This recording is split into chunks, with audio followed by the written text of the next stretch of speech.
So ayun mga pare, naisipan ko na namang mag-imbento ng luto. Yan, mura lang yan. Itlog, binilatan. Tapos nilagay yung sibuyas at bawang.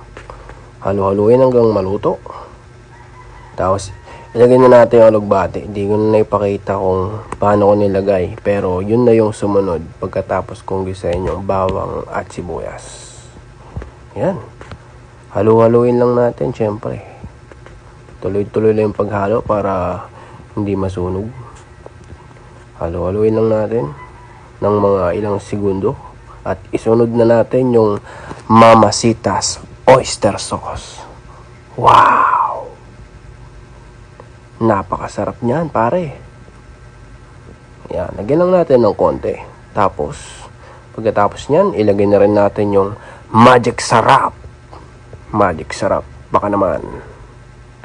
Lagyan natin ng konti. Ayun oh. Tapos ayan lang natin yan siya dyan hanggang lumambot. Pero syempre halu-haluin din natin. Yan. Halu-haluin natin. Tuloy-tuloy yung paghalo. Tapos yung binalatan nating itlog ilagay na natin. Yan.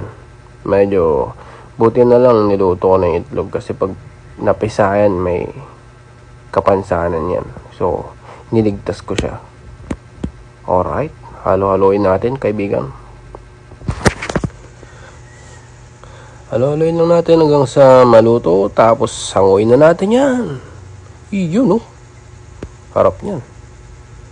Di ako magaling mag-plating pero ito na yung finished product. Napakasarap. Try nyo din.